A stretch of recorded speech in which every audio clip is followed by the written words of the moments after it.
Ethics case ಸ್ಟಡಿಗೆ ತಮಗೆಲ್ಲ ಸ್ವಾಗತ. ಈ ವರ್ಷ KPSC ಮೇನ್ಸ್ ಪರೀಕ್ಷೆಯಲ್ಲಿ ಎಥಿಕ್ಸಲ್ಲಿ ಕೇಸ್ ಸ್ಟಡಿಯಲ್ಲಿ ಕೇಳಬಹುದು. ಈ ನಿಟ್ಟಿನಲ್ಲಿ UPSCಯ ಸ್ಟ್ಯಾಂಡರ್ಡನ್ನು UPSCಯ ಪ್ರಶ್ನೆಯನ್ನು ನಿಮ್ಮ ಮುಂದೆ ಪ್ರಸ್ತುತಪಡಿಸೋದನ್ನು ಹೇಗೆ ಉತ್ತರವನ್ನು ಬರೀಬೇಕಂತೇಳಿ ಚಿಕ್ಕದಾಗಿ ಹೇಳಿದ್ದೀನಿ. ಸೊ ಇದೇ ಒಂದು ಮಾದರಿಯನ್ನು ತಾವು ಮುಂದೆ ಅನುಷ್ಠಾನ ಮಾಡ್ಕೊಂಡು ಹೋಗಿ ಒಂದು 10 ಕೇಸ್ ಸ್ಟಡೀಸನ್ನು ಸಾಲ್ವ್ ಮಾಡಿದಾಗ ನಿಮಗೆ ಕೇಸ್ ಸ್ಟಡಿಯ ಮೇಲೆ ನಿಯಂತ್ರಣ ಬರುತ್ತೆ.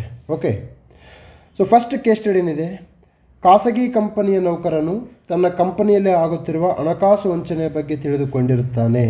ಸೊ ಅವನಿಗೆ ಗೊತ್ತಾಗಿದೆ ಫೈನಾನ್ಷಿಯಲ್ ಫ್ರಾಡ್. ಈ ವಿಚಾರವನ್ನು ಬಹಿರಂಗಪಡಿಸಿದರೆ ಕೆಲಸ ಕಳೆದುಕೊಳ್ಳುವ ಭಯ.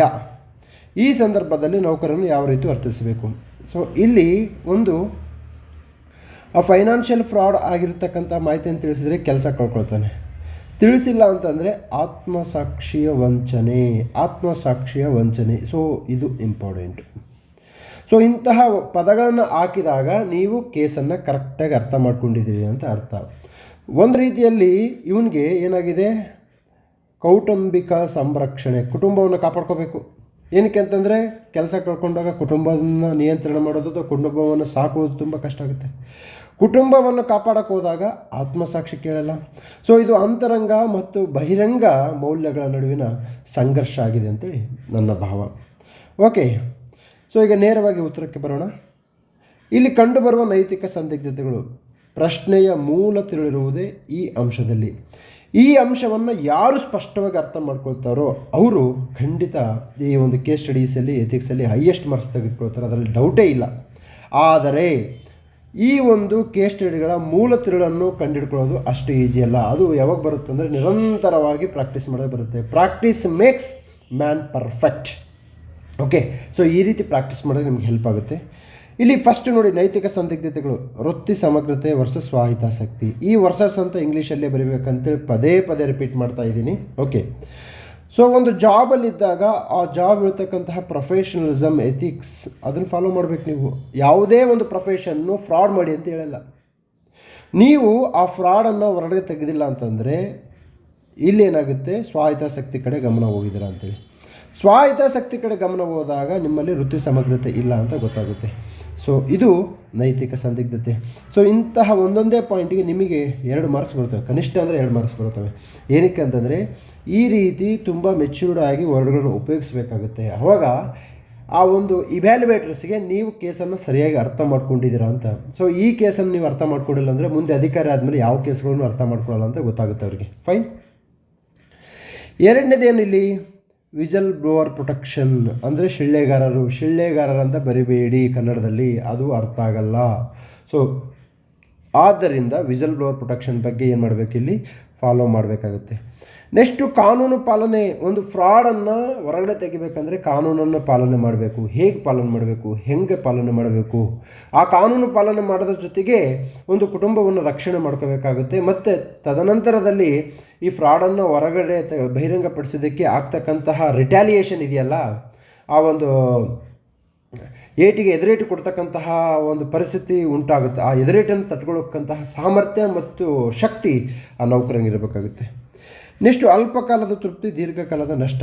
ನೀವೇನಾದರೂ ಈ ಒಂದು ಫ್ರಾಡನ್ನು ಮುಚ್ಚಿಟ್ರೆ ಅಲ್ಪಕಾಲದ ತೃಪ್ತಿಗೆ ಒಳಗಾಗ್ತಾರೆ, ಆದರೆ ಕಂಪನಿಗೆ ಮತ್ತು ನೌಕರನಿಗೆ ದೀರ್ಘಕಾಲದ ನಷ್ಟ ಉಂಟಾಗುತ್ತೆ. ಕಂಪನಿ ಏನಾದರೂ ಫ್ರಾಡಾಗಿ ಮುಚ್ಚಿ ಹೋದರೆ, ಬಾಗಿಲನ್ನು ಕ್ಲೋಸ್ ಮಾಡಿದರೆ ಉದ್ಯೋಗಿ ಪರ್ಮನೆಂಟಾಗಿ ಜಾಬ್ ಕಳ್ಕೊತಾನೆ. ಈಗೇನಾದರೂ ಅದನ್ನು ಮುಚ್ಚಿಟ್ರೆ ಅಲ್ಪಕಾಲದ ತೃಪ್ತಿ ಆಗುತ್ತೆ. ಹೀಗೆ ಅಲ್ಪಕಾಲದ ತೃಪ್ತಿ ವರ್ಸಸ್ ದೀರ್ಘಕಾಲದ ನಷ್ಟ ಅಂತಕ್ಕಂಥ ಅಂಶ ನೀವು ಮಾಡಬೇಕು. ಇಲ್ಲಿ ಕಂಪನಿಯ ಹಿತಾಸಕ್ತಿ ವರ್ಸಸ್ ಸಾರ್ವಜನಿಕ ಹಿತಾಸಕ್ತಿ. ಒಂದು private company it is going to serve the society for commercial purpose. ಇಲ್ಲಿ ಕಂಪನಿ ತನ್ನ ಹಿತಾಸಕ್ತಿ ಕಡೆ ಮಾತ್ರ ಗಮನ ಹರಿಸಿದರೆ ಸಾರ್ವಜನಿಕ ಹಿತಾಸಕ್ತಿ ಹಾಳಾಗೋಗುತ್ತೆ. ಈಗ ಫಾರ್ ಎಕ್ಸಾಂಪಲ್ ಯಾವುದೋ ಇದು ಫೈನಾನ್ಷಿಯಲ್ ಕಂಪನಿ, ಸಾರ್ವಜನಿಕರು ಇದರಲ್ಲಿ ಹೂಡಿಕೆ ಮಾಡಿದ್ದಾರೆ. ಈ ಸಾರ್ವಜನಿಕರ ಹಣ ಕಂಪನಿಯಲ್ಲಿ ಮಾಡ್ತಕ್ಕಂತಹ ವಂಚನೆಗೆ ಬಳಕೆ ಆಗಿಬಿಟ್ರೆ ಅಲ್ಲಿ ಸಾರ್ವಜನಿಕರ ಹಿತಾಸಕ್ತಿ ಕೆಳಮುಖವಾಗಿ ಚಲಿಸಿ ಕಂಪನಿ ಹಿತಾಸಕ್ತಿ ಆಗುತ್ತೆ. ಈಗ ಒಂದು ಶಿವಾಜಿನಗರದಲ್ಲಿ ಕೆಲವು ವರ್ಷಗಳ ಹಿಂದೆ ಒಂದು ಕಂಪನಿ ಏನು ಮಾಡಿತ್ತು, ಸಾರ್ವಜನಿಕರಿಂದ ಹೂಡಿಕೆ ಮಾಡಿ ವಂಚನೆ ಮಾಡಿತ್ತು. ಸೊ ಸೇಮ್ ಅದೇ ಒಂದು ಕೇಸ್ ಸ್ಟಡಿ ಇಲ್ಲಿ ಅನ್ವಯ ಆಗ್ತಾಯಿದೆ. ಪಾಪ ಸಾಮಾನ್ಯ ಜನ, ನಿಮ್ಮಂತಹ ಮಧ್ಯಮ ವರ್ಗದ ಜನರು ಅಲ್ಲಿ ಹೂಡಿಕೆ ಮಾಡಿದರು. ಅವ್ರೇನಾಗುತ್ತೆ ಅದು ಫೈನಾನ್ಷಿಯಲ್ ಫ್ರಾಡ್ ಆಯಿತು. ಸೊ ಅದನ್ನು ಮುಚ್ಚಿಟ್ರೆ ಕಂಪನಿಗೆ ಏನು ಲಾಭ, ಕಂಪನಿಯ ಎಮ್ ಡಿಗಳಿಗೆ ಲಾಭ ಆಗುತ್ತೆ, ಆದರೆ ಸಾರ್ವಜನಿಕರಿಗೆ ನಷ್ಟ ಆಗುತ್ತೆ. ಸೊ ಇದು ನೈತಿಕ ಸಂದಿಗ್ಧತೆಗಳು. Okay, fine. ನೆಕ್ಸ್ಟ್, ತೆಗೆದುಕೊಳ್ಳಬಹುದಾದ ಕ್ರಮಗಳು ಆನ್ಸರ್ಸ್ ಬರ್ತೀನಿ ನೋಡಿ. ಭಾಳಷ್ಟು ಬರೀ ನೆಕ್ಸ್ಟ್ ಪಾಲುದಾರರು ಅಂತ ಬರಿತಾ ಇದ್ದಾರೆ ಕೇಸ್ ಸ್ಟಡಿಯಲ್ಲಿ. ಅವು ಯಾವುವು ಪಾಲುದಾರರು ಅಂತೇಳಿ ಅನವಶ್ಯಕ ಬರಿತಕ್ಕಂಥದ್ದು ಮುಂದೆ ಹೇಳ್ತೀನಿ. ಅಂದರೆ ಈ ಒಂದು ಕೇಸ್ ಸ್ಟಡಿಯಲ್ಲಿ ಇರ್ತಕ್ಕಂಥ ಪಾಲುದಾರರು ಯಾರು ಅದನ್ನು ಯಾವುದೇ ಕಾರಣಕ್ಕೂ ಬರಿಬೇಡಿ. ಈ ಪಾಲುದಾರರನ್ನು ಬರಿಬೇಕಂತೇಳಿ ಹೇಳಿದ್ದೆ ಮಾರ್ಕೆಟು, ಬಟ್ UPSC ಹೇಳಿಲ್ಲ, KPSC ಹೇಳಿಲ್ಲ. ನಮಗೆ ನಾವೇ ಭಾವಿಸ್ಕೊಂಡ್ಬಿಡ್ತೀವಿ, ಮಾರ್ಕೆಟಲ್ಲಿ ಯಾರೋ ಒಬ್ಬರು ಹೇಳಿದಾಗ ಅದನ್ನು ನಂಬ್ಕೊಂಡ್ಬಿಡ್ತೀವಿ ಕುರುಡಾಗಿ. ಸರ್, ನನಗೆ ಬೇಕಿರೋದು ಒಂದೇ ಒಂದು ಸಿದ್ಧಾಂತ, ಫಾಲೋ ಮಾಡ್ತಕ್ಕಂಥದ್ದು ಒಂದೇ ಸಿದ್ಧಾಂತ. ಏನು ಪ್ರಶ್ನೆ ಏನು ಡಿಮ್ಯಾಂಡ್ ಮಾಡಿದೆ ಆ ಡಿಮ್ಯಾಂಡನ್ನು ನೀವು ಯಾವುದೇ ರೂಪದಲ್ಲಿ ಕೊಟ್ಟರೂ ನನಗೆ ಸಂತೋಷ. ಅದನ್ನು ಬಿಟ್ಟು ಈ ಫ್ಲವರಿಂಗ್ ಲ್ಯಾಂಗ್ವೇಜ್ ಇರ್ಬೋದು, ಕಾವ್ಯ, ಕವಿ, ಕಾದಂಬರಿಗಳನ್ನು ಬರ್ಕೊಂತ ಕೂರಬೇಡಿ ಎಥಿಕ್ಸಲ್ಲಿ. Ethics is all about you should be legal and ethical. Not only ethical, you should be legal also. Fine. So ಪಾಲುದಾರರು ಅಂತೇಳಿ ಯಾವುದೇ ಕಾರಣಕ್ಕೂ ಬರೆಯೋಕ್ಕೆ ಹೋಗಬೇಡಿ, ಅದು ಅನವಶ್ಯಕ. ನಿಮ್ಮ 1 ನಿಮಿಷವನ್ನು ಟೈಮ್ ತಿನ್ನುತ್ತೆ ಅದು. ಓಕೆ. ತೆಗೆದುಕೊಳ್ಳಬಹುದಾದ ಕ್ರಮಗಳು: ಆಂತರಿಕವಾಗಿ ವರದಿ ಮಾಡುವುದು, ಕಂಪನಿಯ ನೈತಿಕ ಸಮಿತಿಯ ಮುಂದೆ ವರದಿ ಅಥವಾ ವಂಚನೆಯನ್ನು ಹೇಳುವುದು. ಸೊ ಇಲ್ಲಿ ಏನಾಗುತ್ತೆ ಅಂತಂದರೆ, ಪ್ರತಿಯೊಂದು ಕಂಪನಿಯಲ್ಲೂ ಸಹ ಏನಾಗುತ್ತೆ, ಈ ಒಂದು ವಂಚನೆಯನ್ನು ತಿಳಿಸ್ಕೊಳ್ಳೋಕ್ಕೆ ಅಥವಾ ಕಂಪನಿಯಲ್ಲಿ ಆಗ್ತಕ್ಕಂಥ ಅವ್ಯವಹಾರ, ಅನ್ಯಾಯ, ಲೈಂಗಿಕ ಶೋಷಣೆ, ಕಿರುಕುಳ, ದೌರ್ಜನ್ಯಗಳನ್ನು ಹೇಳ್ಕೊಳ್ಳೋಕ್ಕೆ ಒಂದು ಸಮಿತಿ ಇರುತ್ತೆ. ಆ ಸಮಿತಿ ಮುಂದೆ ಹೇಳಿದಾಗ ಸಮಿತಿ ಏನು ಮಾಡೋದು, ಆ್ಯಕ್ಷನ್ ತೊಗೋಬೋದು. ಅಥವಾ ಸಮಿತಿ ಏನಾಗುತ್ತೆ, ಅದನ್ನು ಹೈಯರ್ ಅಥಾರಿಟಿಗೆ ಆ ವಿಷಯವನ್ನು ಹಸ್ತಾಂತರ ಮಾಡಿ ಅದರ ಬಗ್ಗೆ ಕ್ರಮ ಕೈಗೊಳ್ಳಿ ಅಂತೇಳಿ ವರದಿಯನ್ನು ಕೊಡಬಹುದು. ಇದರಿಂದ ಏನಾಗುತ್ತೆ ಅಂದರೆ ನೌಕರನ ಹಿತಾಸಕ್ತಿ ಉಳಿಯುತ್ತೆ, ಕಂಪನಿಯ ಸಮಗ್ರತೆ ಉಳಿಯುತ್ತೆ, ವೃತ್ತಿ ದಕ್ಷತೆ ಉಳಿಯುತ್ತೆ, ವೃತ್ತಿಪರತೆ ಆಗುತ್ತೆ, ಮತ್ತು ಸಾಂಸ್ಥಿಕ ಮೌಲ್ಯಗಳನ್ನು ನಾವು ಫಾಲೋ ಮಾಡ್ಬೋದು. ಓಕೆ, ಸಾಂಸ್ಥಿಕ ಮೌಲ್ಯಗಳನ್ನು ಫಾಲೋ ಮಾಡ್ಬೋದು. ನೆಕ್ಸ್ಟು, ವಿಸಲ್ ಬ್ಲೋವರ್ ಕಾಯ್ದೆಯನ್ನು ಬಳಸಿಕೊಂಡು ರಕ್ಷಣೆ ಪಡೆದು ಹಣಕಾಸು ವಂಚನೆಗೆ ಅಂಕಶ ಹಾಕುವುದು. ಸೊ ಈಗ ಅಮೆರಿಕಾದಲ್ಲೆಲ್ಲ ಈ ಕಾಯ್ದೆ ಇದೆ, ಇಂಡಿಯಾದಲ್ಲೂ ವಿಸಲ್ ಬ್ಲೋವರ್ ಪ್ರೊಟೆಕ್ಷನ್ ಕಾಯ್ದೆ ಇದೆ. ಆದರೆ ಕೇವಲ ಅದು ಸರ್ಕಾರಿ ನೌಕರರಿಗೆ ಮಾತ್ರ ಅನ್ವಯವಾಗುತ್ತೆ, ಖಾಸಗಿ ಕಂಪನಿಗಳಿಗೆ ಅನ್ವಯ ಆಗುವುದಿಲ್ಲ. ಈ ವಿಸಲ್ ಬ್ಲೋವರ್ ಪ್ರೊಟೆಕ್ಷನ್ನಲ್ಲಿ ಏನಾಗಿದೆ ಅಂತಂದರೆ, ಯಾರು ಕಂಪನಿ ಅವ್ಯವಹಾರಗಳನ್ನು ಬಯಲಿಗೆಳ್ತಾರೋ ಅಂತಹ ನೌಕರರನ್ನು 10 ವರ್ಷ ಯಾವುದೇ ಕಾರಣದಿಂದ ಅವರನ್ನು ಕೆಲಸದಿಂದ ತೆಗೆದುಹಾಕುವಂತಿಲ್ಲ, ಮತ್ತು ವರ್ಗಾವಣೆ ಮಾಡುವಂತಿಲ್ಲ, ಸಂಬಳ ಮತ್ತು ಭತ್ಯೆಗಳಲ್ಲಿ ಕಡಿಮೆ ಮಾಡುವಂತಿಲ್ಲ ಅನ್ನೋ ನಿಯಮಗಳಿದ್ದಾವೆ. ನೀವೇನಾದರೂ ಆ ವಿಸಲ್ ಬ್ಲೋವರ್ ಪ್ರೊಟೆಕ್ಷನ್ ಬಳಸ್ಕೊಂಡು ಹೇಳಿದರೆ ಸೊ ನಿಮಗೂ ಸೌಖ್ಯ, ಕಂಪನಿಗೂ ಕ್ಷೇಮ ಆಗ್ತಕ್ಕಂಥದ್ದನ್ನು ನೋಡ್ಬೋದು. ಇದು ಕಾನೂನಿನ ಪಾಲನೆ. ನೆಕ್ಸ್ಟು, ಕಾನೂನು ತಜ್ಞರ ಸಲಹೆ ಪಡೆದುಕೊಂಡು ವೈಯಕ್ತಿಕ ಭದ್ರತೆ ಮತ್ತು ಕಂಪನಿ ಹಿತಾಸಕ್ತಿ ನಡುವೆ ಸಮನ್ವಯ ತರುವುದು. ಈಗ ಕಾನೂನು ತಜ್ಞರು, ಈಗ ಕಾರ್ಪೊರೇಟ್ ಲಾ ಎಕ್ಸ್ಪರ್ಟ್ಸನ್ನು ಅವರು ಅಡ್ವೈಸ್ ಕೇಳಿದಾಗ ಗೊತ್ತಾಗುತ್ತೆ ನಮಗೆ ಏನಂತಂದರೆ, ಸೊ ನನಗೆ ಪರ್ಸನಲ್ ಪ್ರೊಟೆಕ್ಷನ್ ಬೇಕು, ರಿಟ್ಯಾಲಿಯೇಷನ್ ಆಗಬಾರ್ದು, ಕೆಲಸದಿಂದ ಸಸ್ಪೆಂಡ್ ಆಗಬಾರ್ದು, ವಜಾ ಆಗಬಾರ್ದು, ಟ್ರಾನ್ಸ್ಫರ್ ಆಗಬಾರ್ದು, ಇವೆಲ್ಲವೂ ಆಗಬೇಕು. ಜೊತೆಗೆ ಏನಾಗಬೇಕಂತಂದರೆ ಕಂಪನಿಯ ಹಿತಾಸಕ್ತಿ ಅಂದರೆ ಸಾರ್ವಜನಿಕ ಹಿತಾಸಕ್ತಿನೂ ಸೇವ್ ಆಗಬೇಕು, ಕಂಪನಿ ದೀರ್ಘಕಾಲವಾಗಿ ಲಾಭ ಪಡಿಬೇಕಂದ್ರೆ ವಂಚನೆಯಿಂದ ಮುಕ್ತವಾಗಬೇಕು. ಕಾರ್ಪೊರೇಟ್ ಆಡಳಿತದಲ್ಲಿ ಪೀಪಲ್, ಪ್ಲಾನೆಟ್, ಪ್ರಾಫಿಟ್ ಈ ಮೂರುಗಳ ನಡುವೆ ಸಮನ್ವಯತೆ ಇದ್ದಾಗ ನಿಮ್ಮ ಒಂದು ಕ್ರಮ ಏನಾಗುತ್ತೆ, ತುಂಬ ಸುಸ್ಥಿರ ಆಗುತ್ತೆ, ಕಾನೂನಾತ್ಮಕವಾಗಿರುತ್ತೆ, ನೈತಿಕವಾಗಿರುತ್ತೆ, ಮತ್ತು ದೀರ್ಘಕಾಲಿಕವಾಗಿ ಹೆಚ್ಚು ಲಾಭವನ್ನು ಪಡ್ತಕ್ಕಂಥದ್ದು ಒಂದು ಕ್ರಮವಾಗಿದೆ. ಓಕೆ, ಇವ್ಯಾವೂ ಆಗಲಿಲ್ಲ ಅಂದರೆ ಬನ್ನಿ ಕೊನೆಗೂ ಇದೆಯಲ್ಲ ಅನಾಮಧೇಯ ವರದಿಗಾರಿಕೆ. ಸೆಬಿ, RB, ಇತರೆ ನಿಯಂತ್ರಣ ಅಂದರೆ competition commission of India, ministry of commerce, ತದನಂತರದಲ್ಲಿ ಪೊಲೀಸ್ ಠಾಣೆ ಅಂಥವಕ್ಕೆಲ್ಲ ನಾವೇನು ಮಾಡ್ಬೋದು, ಹೇಳ್ಬೋದು. ಇದು ಸಂಸ್ಥೆಗಳಿಗೆ ಅನಾಮಧೇಯವಾಗಿ ವಂಚನೆ ಕುರಿತು ಮಾಹಿತಿ ನೀಡುವುದು. ಅನಾಮಧೇಯವಾಗಿ ನನಗೆ ಗೊತ್ತಿಲ್ಲ, ಯಾರೋ ಒಬ್ಬರು ಹೇಳಿದ್ದಾರೆ ಮಾಹಿತಿ ಲೀಕ್ ಮಾಡ್ತಕ್ಕಂಥದ್ದು. ಏನಕ್ಕಂತಂದರೆ ಇಲ್ಲಿ ನನ್ನ ಪರ್ಸನಲ್ ಪ್ರೊಟೆಕ್ಷನ್ ಬೇಕು, ನನ್ನ ಕುಟುಂಬವನ್ನು ನಡೆಸಬೇಕು. ಸೊ ಅದಕ್ಕೆ ಅನಾಮಧೇಯವಾಗಿ ವರದಿ ಮಾಡಿದಾಗ ಆ್ಯಕ್ಷನ್ ತಗೊಳ್ತಕ್ಕಂತಹದ್ದು ಚಾನ್ಸಸ್ಸು ಬಹಳ ಇರುತ್ತೆ. ವರದಿಯನ್ನು ಅವರು ಚೆಕ್ ಮಾಡ್ತಾರೆ, ಇದರಲ್ಲಿ ಏನಾದರೂ ಸತ್ಯ ಅಥವಾ ಹುಳ್ಳು ಇದ್ದರೆ ಖಂಡಿತವಾಗಿ ತನಿಖೆ ಆಗುತ್ತೆ. ಪತ್ರಿಕೆಗಳಿಗೆ ಮಾಹಿತಿಯನ್ನು ನೀಡುವುದು. ಪತ್ರಿಕೆಗಳಿಗೆ ಈಗ ಏನು ಹೇಳ್ತಾರೆ, ಪತ್ರಿಕೆಗಳಲ್ಲಿ ನಂಬುವಂತಹ ಮೂಲಗಳಿಂದ ಬಂದಿದೆ ಮಾಹಿತಿ ಅಂತ ಹೇಳ್ತಾರೆ. ಓಕೆ, ನೆಕ್ಸ್ಟು, ಸ್ವಹಿತಾಸಕ್ತಿಗಿಂತ ಸಾರ್ವಜನಿಕ ಹಿತಾಸಕ್ತಿಗೆ ಮನ್ನಣೆ. ಈ ತತ್ವದ ಪಾಲನೆಯಿಂದ ವೃತ್ತಿಪರತೆ, ಸಮಗ್ರತೆ ಮತ್ತು ದಕ್ಷತೆಯ ಮೌಲ್ಯ ಕಾಪಾಡಿಕೊಂಡಂತಾಗುತ್ತದೆ. ನಾವು ಇಲ್ಲಿ ಏನು ಮಾಡಬೇಕಂದ್ರೆ, ನಿಮ್ಮ ಸ್ವಹಿತಾಸಕ್ತಿಯನ್ನು ಬದಿಗೊಟ್ಟಿ ಸ್ವಲ್ಪ ಅಲ್ಪ ಕಾಲದಲ್ಲಿ ತೊಂದರೆ ಆಗುತ್ತೆ, ಆದರೆ ದೀರ್ಘಕಾಲದಲ್ಲಿ ನಿಮಗೆ ಹೆಚ್ಚು ಲಾಭ ಆಗುತ್ತೆ. ಇದರಿಂದ ವೃತ್ತಿಪರತೆಯನ್ನು ಪಾಲನೆ ಮಾಡಿದಂಗೆ ಆಗುತ್ತೆ, ಸಮಗ್ರತೆ, ಇಂಟಿಗ್ರಿಟಿ, ಎಫಿಷಿಯೆಂಟಾಗಿ ನೀವು ವರ್ಕ್ ಮಾಡಿದಾಗ ಆಗುತ್ತೆ. ಆದ್ದರಿಂದ ಈ ಒಂದು ಕ್ರಮ ಅತ್ಯಂತ ಸ್ವಾಗತಾರ್ಹ. ಕೊನೆಗೂ ಕನ್ಕ್ಲೂಷನ್ ಬರ್ತೀನಿ. ಒಟ್ಟಾರೆ ನೌಕರನು ತನ್ನ ವೈಯಕ್ತಿಕ ಸುರಕ್ಷತೆಯನ್ನು ಕಾಪಾಡಿಕೊಂಡು ಜವಾಬ್ದಾರಿಯುತವಾಗಿ ನಡೆದುಕೊಂಡು ಕಂಪನಿಯ ದೀರ್ಘಕಾಲದ ಲಾಭವನ್ನು ನೋಡಬೇಕಿದೆ. ಈ ನಿಟ್ಟಿನಲ್ಲಿ ಕಾಂಟ್ ಅವರ ಡಿಯೋಂಟಾಲಜಿ ಎಥಿಕ್ಸನ್ನು ಪಾಲನೆ ಮಾಡಿದರೆ ಕಂಪನಿಗೆ ಮತ್ತು ನೌಕರನಿಗೆ ಲಾಭವಾಗಲಿದೆ. ನೋಡಿ ಈ ರೀತಿಯಾಗಿ ಬರೀಬೇಕು ನೀವು. ಡಿಯಾಂಟಾಲಜಿ ಎಥಿಕ್ಸ್. ಡಿಯಾಂಟಾಲಜಿಯಲ್ಲಿ ಮಾರ್ಗ ಮತ್ತು ಗುರಿ ಹೊಂದಿರಬೇಕು. ಕಂಪನಿ ಏನು ಮಾಡ್ತಾ ಇದೆ, ಫೈನಾನ್ಷಿಯಲ್ ಫ್ರಾಡ್ ಮಾಡಿ ಹೆಚ್ಚು ಲಾಭ ಗಳಿಸ್ಕೊಳ್ಳೋಕೆ ಹೋಗ್ತಾ ಇದೆ, ತಪ್ಪದು. ಮತ್ತು ಈ ಒಂದು ವಂಚನೆಯನ್ನು ನೋಡಿಕೊಂಡು ನೌಕರನ್ನು ಸಹ ತನ್ನ ಜಾಬ್ ಸೇಫ್ಟಿ ಆದರೆ ಸಾಕಪ್ಪ, ಪ್ರಪಂಚ ಹೆಂಗಾದ್ರೂ ಹಾಳಾಗೋಗಿಲ್ಲ ಅಂತ ಅದು ಸಹ ತಪ್ಪು. ಸೊ ಈ ಥರ ಕಾಂಟ್ ಅವರ ಡಿಯಾಂಟಾಲಜಿ ಎಥಿಕ್ಸ್ ಇದಕ್ಕೊಂದು ಮಾರ್ಕ್ಸ್ ಎಕ್ಸ್ಟ್ರಾ. ಸೊ ಹೀಗೆ ನೀವೇನು ಮಾಡಬೇಕಾಗುತ್ತೆ, ಪ್ರತಿಯೊಂದಕ್ಕೂ ಒಂದೊಂದು ಟರ್ಮ್ಸು, ಕೀವರ್ಡ್ಸು ನಾನು ಮೊನ್ನೆ ಮೆನ್ಷನ್ ಮಾಡಿದ್ದೀನಿ. ಮತ್ತು ಇಡೀ ಕೀವರ್ಡ್ಸ್ನ PDF ನಾನು ಟೆಲಿಗ್ರಾಮ್ ಗ್ರೂಪ್ಗೆ ಆ್ಯಡ್ ಮಾಡಿದ್ದೀನಿ. ಓಕೆ, ಆದ್ದರಿಂದ ಇಂತಹ ವರ್ಡ್ಸ್ಗಳನ್ನ ಪದೇ ಹಾಕೋದ್ರಿಂದ ನಿಮಗೆ ಒಂದು 5 ಕೇಸ್ ಸ್ಟಡಿ ಅಂದರೆ 5 ಕೀವರ್ಡ್ಸನ್ನು ಇಟ್ಕೊಂಡ್ಬಿಡಿ. ಡಿಯಾಂಟಾಲಜಿಕಲ್ ಎಥಿಕ್ಸ್ ಇರ್ಬೋದು, ಯುಟಿಲಿಟೇರಿಯನ್ ಕಾನ್ಸೆಪ್ಟ್ ಇರ್ಬೋದು, ಸೋಷಿಯಲ್ ಜಸ್ಟಿಸ್ ಕಾನ್ಸೆಪ್ಟ್ ಇರ್ಬೋದು, ಅರಿಸ್ಟಾಟಲ್ ವರ್ಚ್ಯೂಸ್ ಇರ್ಬೋದು, ಸದ್ಗುಣಗಳಿರ್ಬೋದು, ತದನಂತರದಲ್ಲಿ ನಮಗೆ ಸುವರ್ಣ ನಿಯಮಗಳಂತಿರ್ಬೋದು. ಹೀಗೆ ಏನಾಗುತ್ತೆ, ಪ್ರತಿಯೊಂದನ್ನು ನೀವು 5 ಕೇಸ್ ಸ್ಟಡಿಗೆ 5 ಕೀವರ್ಡ್ಸ್ ಹಾಕಿ 5 ಮಾರ್ಕ್ಸ್ ಎಕ್ಸ್ಟ್ರಾ ಬರುತ್ತೆ. You are going to take ಎಡ್ಸ್.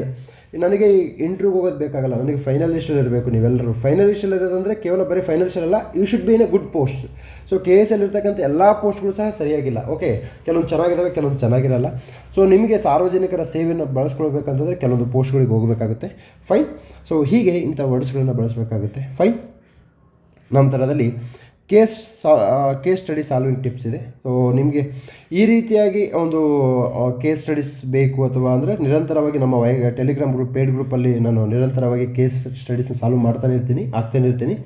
KS mains ಆಗೋವರೆಗೂ ಈ ಒಂದು ಪ್ರೋಗ್ರಾಮ್ ಇರುತ್ತೆ. ಇದು ಇಷ್ಟು ಕ್ಲಾಸ್ ಅನ್ನೋದಕ್ಕಿಂತ ನನಗೆ ಅನಿಸುತ್ತೆ ಯಾವುದು ಎಕ್ಸಾಮ್ಸ್ಗೆ ಇಂಪಾರ್ಟೆಂಟು, ಯಾವುದು ಹುಡುಗರಿಗೆ ಹೇಳಬೇಕು, ನಾನು ಯಾವುದನ್ನು ಪ್ರಾಕ್ಟಿಕಲಾಗಿ ಹೇಳಬೇಕು, ಅವನ್ನೆಲ್ಲವನ್ನೂ ನಮ್ಮ ಟೆಲಿಗ್ರಾಮ್ ಗ್ರೂಪಲ್ಲಿ ಆ್ಯಡ್ ಮಾಡ್ತಾನೆ ಇರ್ತೀನಿ. ಸೊ ಇದೇ PDF ಟೆಲಿಗ್ರಾಮ್ ಗ್ರೂಪಲ್ಲಿ ಆ್ಯಡ್ ಮಾಡಿದ್ದೀನಿ. Fine. Case study solving tips ಏನು ಮಾಡಬೇಕು? ಟಿಪ್ಸ್ ಹೇಗೆಪ್ಪ ಅಂದರೆ, ಕೇಸಲ್ಲಿ ಕಂಡುಬರುವಂತಹ ಮೌಲ್ಯಗಳ ಸಂಘರ್ಷವನ್ನು ಗುರುತಿಸುವ ಕಲೆ ನಿಮ್ಮದಾಗಬೇಕು. ಮೌಲ್ಯಗಳು ಯಾವುದು ಸಂಘರ್ಷ ಇದೆ, ಓಕೆ, ಆ ಮೌಲ್ಯಗಳ ಸಂಘರ್ಷವನ್ನು ಸರಿಯಾದ ಪದಗಳ ಮೂಲಕ ಅಭಿವ್ಯಕ್ತಿಪಡಿಸಬೇಕು. ವೊಕ್ಯಾಬ್ಯುಲರಿ ಮೇಲೆ ನೀವು ಪಾಂಡಿತ್ಯವನ್ನು ಸಾಧಿಸಿದರೆ ಅನುಕೂಲ. ಫಸ್ಟು ಅಲ್ಲಿ ಕಂಡು ಬರ್ತಕ್ಕಂತಹ ಮೌಲ್ಯಗಳ ಸಂಘರ್ಷ ಯಾವುದು? ಒಂದು ಸ್ವಾಹಿತಾಸಕ್ತಿ ವರ್ಸಸ್ ಪರಹಿತಾಸಕ್ತಿ, ಪರಾನುಭೂತಿ ವರ್ಸಸ್ ಸಹಾನುಭೂತಿ, ಅಥವಾ ಭ್ರಷ್ಟಾಚಾರ ವರ್ಸಸ್ ಸಾಂಸ್ಥಿಕ ಮೌಲ್ಯಗಳು. ಹೀಗೆ ಕೆಲವೊಂದು ವರ್ಡ್ಸ್ಗಳ ಮೇಲೆ ನಿಮ್ಗೆ ನಿಯಂತ್ರಣ ಇರಬೇಕು. ಮತ್ತು ಮೌಲ್ಯಗಳ ಸಂಘರ್ಷ ಯಾವುದು ಅಂತ ಗೊತ್ತಿರಬೇಕು. ನಿಮಗೆ ಕೇವಲ ನಾಲೆಡ್ಜ್ ಇದ್ದರೆ ಮಾತ್ರ ಹೆಲ್ಪ್ ಆಗಲ್ಲ, ನಾಲೆಡ್ಜನ್ನು ಅಭಿವ್ಯಕ್ತಿಪಡಿಸುವ ಕ್ರಮ ಇರಬೇಕು. ಅದನ್ನೇ ನಾನು ಪದೇ ಹೇಳ್ತಾ ಇದ್ದೀನಿ. ಮೇನ್ಸ್ ಅಂತಂದರೆ ನಾಲೆಡ್ಜ್ ಅಲ್ಲ, ಮೇನ್ಸ್ ಅಂತಂದರೆ ಅಭಿವ್ಯಕ್ತಿಪಡಿಸುವ ಕ್ರಮ. ದಯವಿಟ್ಟು ಅಭಿವ್ಯಕ್ತಿಪಡಿಸುವ ಕ್ರಮವನ್ನು ನೀವು ಸುಧಾರಿಸ್ಕೊಳ್ಳಿ. ಈ ನಿಟ್ಟಿನಲ್ಲಿ ನಿಮಗೆ ಕೇಸ್ ಸ್ಟಡಿ ಅದು ಟೆಸ್ಟ್ ಸೀರೀಸ್ ಮಾತ್ರ ಹೆಲ್ಪ್ ಆಗುತ್ತೆ ಹೊರತು ಬೇರೆ ಯಾವುದೂ ಸಾಲ್ವ್ ಆಗಲ್ಲ, ಬೇರೆ ಯಾವುದೂ ನಿಮಗೆ ಹೆಲ್ಪ್ ಮಾಡಲ್ಲ. ನಾನು ಸಹ ಹೆಲ್ಪ್ ಮಾಡೋಕ್ಕಾಗಲ್ಲ. ನಾನು ಕೇವಲ 10% ಮಾತ್ರ ನಿಮಗೆ ಸಹಾಯ ಮಾಡಬಲ್ಲೆ. ಬಟ್ ಇದನ್ನು ನೀವು ಕರೆಕ್ಟಾಗಿ ಫಾಲೋ ಮಾಡಬೇಕಾಗುತ್ತೆ. ಸೊ ಇಲ್ಲಿ ಮೌಲ್ಯಗಳನ್ನು ಗುರುತಿಸಬೇಕು, ಮೌಲ್ಯಗಳನ್ನು ಸರಿಯಾದ ಪದಗಳಲ್ಲಿ ಅಭಿವ್ಯಕ್ತಿಪಡಿಸಬೇಕು. ಓಕೆ, ಪರಿಹಾರಗಳನ್ನು ನೀಡುವಂತಹ ಸಂದರ್ಭದಲ್ಲಿ ಆ ಪರಿಹಾರಗಳು ಲೀಗಲ್ ಆಗಿರಬೇಕು, ಎಥಿಕಲ್ ಆಗಿರಬೇಕು, ಪ್ರಾಕ್ಟಿಕಲ್ ಆಗಿರಬೇಕು. ಆಗಿದ್ದರೆ ಹೆಚ್ಚು ಅನುಕೂಲ. ಸೊ ನಿಮಗೆ ಏನಾಗುತ್ತೆ, ಇಲ್ಲಿಗಲ್ ಆಗಿರಬಾರ್ದು. ಫಾರ್ ಎಕ್ಸಾಂಪಲ್ ಏನಾಗುತ್ತಂದರೆ, ನಾನು ಒಂದು ಪೋಸ್ಟ್ ಪಡಿಬೇಕಪ್ಪ ಅಂತಂದರೆ ನಾನು ಲಂಚ ಕೊಟ್ಟು ಪೋಸ್ಟ್ ಪಡ್ಕೊಳ್ತೀನಿ ಅನ್ನೋದು ತಪ್ಪಾಗುತ್ತೆ. ತದನಂತರದಲ್ಲಿ ನೀವು ಕಾರ್ಖಾನೆ MD ಆಗಿದ್ದರೆ, ಕಾರ್ಖಾನೆ MD ಆಗಿ ನೀವು ನಿಮ್ಮ ಕಾರ್ಖಾನೆಯ ಅಶುದ್ಧ ನೀರವನ್ನು ಸಂಸ್ಕರಣೆ ಮಾಡದೆ ನೀವೇನು ಮಾಡ್ತೀರಾ ಅಂತಂದರೆ ನದಿಗಳಿಗೆ ಬಿಡ್ತೀರಾ. ಸಂಸ್ಕರಣೆ ಮಾಡಿದರೆ ಕಂಪನಿಗೆ ಆರ್ಥಿಕ ಹೊಡೆತ ಬೀಳುತ್ತೆ. ಆರ್ಥಿಕ ಹೊಡೆತ ನಾನು ತಪ್ಪಿಸ್ಬೇಕಂತೇಳಿ ಆ ನದಿಗಳಿಗೆ ಬಿಟ್ಟೋದು ಅದು ಪ್ರಾಕ್ಟಿಕಲ್ ಅನಿಸುತ್ತೆ, ಆದರೆ ಲೀಗಲ್ ಆಗಿರಲ್ಲ. ಎಸ್, ಲೀಗಲ್ ಆಗಿರಲ್ಲ ಮತ್ತು ಎಥಿಕಲ್ ಆಗಿರಲ್ಲ. ಯಾಕೆಂದರೆ ಆ ನೀರನ್ನು ಸಾಮಾನ್ಯ ಜನರು ಬಳಸ್ತಾ ಇದ್ದಾರೆ. ಈಗ ಕೊಪ್ಪಳದಲ್ಲಿ ಏನಾಗ್ತಾ ಇದೆ ಅಂತಂದರೆ ಒಂದು ಹೋರಾಟ ನಡೀತಾ ಇದೆ. ಓಕೆ, ಸೊ ಹೀಗೆ ನಿಮ್ಮ ಸ್ಟೆಪ್ಸು ಪ್ರಾಕ್ಟಿಕಲ್ ಇರಬೇಕು, ಲೀಗಲ್ ಆಗಿರಬೇಕು ಆ್ಯಂಡ್ ಎಥಿಕಲ್ ಆಗಿರಬೇಕು. ಆಗ ನಿಮ್ಮ ಕೇಸ್ ಸ್ಟಡಿಗೆ ಒಂದು ಮೌಲ್ಯ ಆಗುತ್ತೆ. ನೀವು ಇಲ್ಲೇ ನಿಮ್ಮ ನಿಜ ಬಂಡವಾಳವನ್ನು ಕೇಸ್ ಸ್ಟಡಿಲಿ ಹೊರಡಾಕ್ಬಿಟ್ರೆ ಯಾವ ಕಾರಣಕ್ಕೂ ನೀವು ಒಳ್ಳೆ ಮಾರ್ಕ್ಸ್ ತೆಗೋಕ್ಕಾಗಲ್ಲ. ತದನಂತರ ನೀವು ಆಫೀಸರ್ ಆಗೋಕ್ಕೆ ಸಾಧ್ಯವೇ ಇಲ್ಲ. Okay, so this is what you have to follow. Stakeholders ಬರೆಯುವ ಅವಶ್ಯಕತೆ ಇಲ್ಲ. ಇದು ಮಾರ್ಕೆಟ್ ಸೃಷ್ಟಿಸಿದಂತಹ ಒಂದು ಆನ್ಸರ್ಸ್ ಪದ್ಧತಿ. ಓಕೆ, ಎಲ್ಲಿಯೂ ನಾನು ನನ್ನ ನೀವು KS ಅಧಿಕಾರಿ ಆಗಬೇಕು ಅನ್ನೋ ಪುಸ್ತಕದಲ್ಲಿ ಎಲ್ಲಿಯೂ ಅವರು ಕೇಸ್ ಸ್ಟಡೀಸ್ ಬಗ್ಗೆ ಇದು ಸ್ಟೇಕ್ ಹೋಲ್ಡರ್ಸ್ ಬಗ್ಗೆ ಮೆನ್ಷನ್ ಮಾಡಿಲ್ಲ. ಸಿದ್ಧಾಂತಗಳನ್ನು ಉತ್ತರದಲ್ಲಿ ಸಂದರ್ಭಕ್ಕೆ ಉಚಿತವಾಗಿ, ಉಚಿತ ಅಂದರೆ ಔಚಿತ್ಯ ಅಂತಾರ, ಉಚಿತಾನುಚಿತ ಔಚಿತ್ಯ ಅಂದರೆ ಯಾವುದು ಸಂದರ್ಭಕ್ಕೆ ತಕ್ಕ ಹಾಗೆ ಬಳಸಬೇಕು ಅದು ಉಚಿತ ಆಗುತ್ತೆ. ಅಂದರೆ ಉಚಿತ ಅಂದರೆ ಅದು ಅಪ್ರಾಪ್ರಿಯೇಟ್ ಆಗುತ್ತೆ. ತನ್ನಿ ಆದರೆ ತುರುಕಬೇಡಿ, ಅಂದರೆ ಅದನ್ನು ಅನವಶ್ಯಕವಾಗಿ ನೀವು ತುರುಕಿಸ್ಬೇಡಿ. ನೀವು ನನಗೆ ಸಿದ್ಧಾಂತವನ್ನು ಗೊತ್ತಿದೆ ಅನ್ನುವ ಕಾರಣದಿಂದ ಅದನ್ನು ಸಿದ್ಧಾಂತವನ್ನು ತೋರಿಸಬೇಡಿ. ಓಕೆ, ಸೊ ಜಾನ್ ರಾಲ್ ಅವರ ಸಾಮಾಜಿಕ ನ್ಯಾಯ, JS ಮಿಲ್ ಅವರ ಉಪಯುಕ್ತವಾದ. ಸೊ ಹೀಗೆ ಇಂತಹ ಸಿದ್ಧಾಂತಗಳನ್ನು ನೀವು ಸಂದರ್ಭಕ್ಕೆ ಉಚಿತವಾಗಿ ತಂದಾಗ ಏನಾಗುತ್ತೆ, ನಿಮಗೆ ಹೆಲ್ಪ್ ಆಗುತ್ತೆ. ಸೊ ಇದಕ್ಕೆ ಸಂಬಂಧಪಟ್ಟಾಗೆ ಎಥಿಕ್ಸು ಮತ್ತು ಕೇಸ್ ಸ್ಟಡೀಸು ಎಸ್ಸೆಗೆ ಸಂಬಂಧಪಟ್ಟಾಗೆ if you want to join classes, so ನನ್ನ ನಂಬರನ್ನು ಆಲ್ರೆಡಿ ಮೆನ್ಷನ್ ಮಾಡಿದ್ದೀನಿ. 9620131843 ಇದಕ್ಕೆ ಕಾಲ್ ಮಾಡಿದಾಗ ನಿಮಗೆ ಎಥಿಕ್ಸ್ ಕೇಸ್ ಸ್ಟಡಿ. ಎಥಿಕ್ಸಲ್ಲಿ ಖಂಡಿತ ಹೇಳ್ತೀನಿ, ನೀವು 180 ತೆಗೆದ್ರೆ ನೀವು ಫೈನಲ್ ಲಿಸ್ಟಲ್ಲಿ ಇರ್ತೀರ. ಸೊ ನೆಕ್ಸ್ಟ್ ವೀಡಿಯೋದೊಂದಿಗೆ ಭೇಟಿಯಾಗೋಣ. ಅಲ್ಲಿವರೆಗೂ ನಮಸ್ಕಾರ.